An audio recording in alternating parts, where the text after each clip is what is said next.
Hello প্রিয় দর্শক বন্ধুরা, পিয়া টিচিং ক্লাসে জানাই আপনাদেরকে অনেক অনেক স্বাগতম।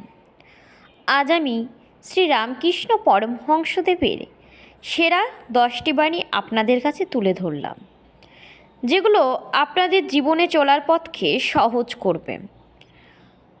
অবশ্যই আপনারা ভিডিওটি স্কিপ না করে এই বাণীগুলি শুনতে থাকুন, আপনাদের কিন্তু অনেক ভালো লাগবে।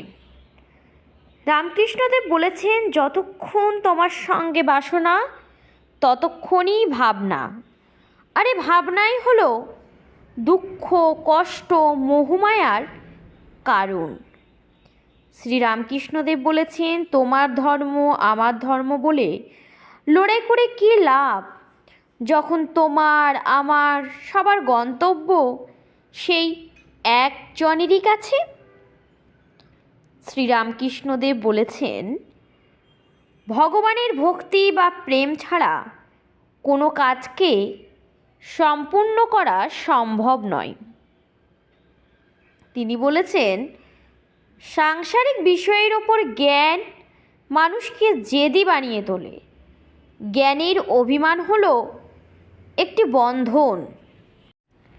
পবিত্র গ্রন্থের মধ্যে অনেক ভালো কথাই পড়া যেতে পারে, কিন্তু এই রকম হয়তো কোনো গ্রন্থেই নেই যেটা পড়লে ধর্মকে গড়ে তোলা সম্ভব।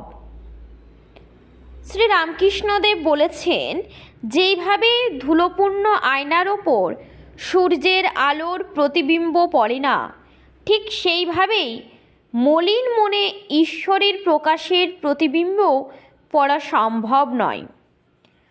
তিনি বলেছেন, তুমি রাত্রে আকাশে অনেক তারা দেখতে পাও, কিন্তু যখন সূর্য ওঠে তখন সেই তারাদের আর দেখা যায় না।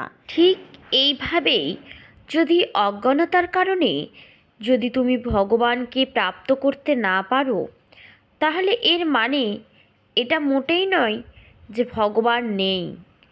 সত্য কথা বলার সময় খুবই নম্র এবং একাগ্র হওয়া উচিত, কারণ সত্যের মাধ্যমে ভগবানকে অনুভব করা যেতে পারে। শ্রী রামকৃষ্ণদেব বলেছেন, যখন হাওয়া চলতে থাকবে তখন পাখা চালানো বন্ধ করে দেওয়া উচিত, কিন্তু যখন ঈশ্বরের কৃপাদৃষ্টি বজায় থাকবে তখন প্রার্থনা আর তপস্যা কখনোই বন্ধ করা উচিত নয়।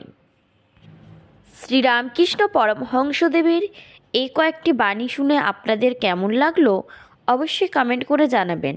আর যদি ভালো লেগে থাকে আমার চ্যানেলটিকে সাবস্ক্রাইব করতে ভুলবেন না এবং লাইক দিতে ভুলবেন না। আমার আজকের ভিডিওটি এই পর্যন্তই থাকলো। আমি নেক্সট ভিডিও আপনাদের জন্য খুব তাড়াতাড়ি নিয়ে আসবো। আপনারা কিন্তু ততক্ষণের জন্য ভালো থাকবেন, সুস্থ থাকবেন।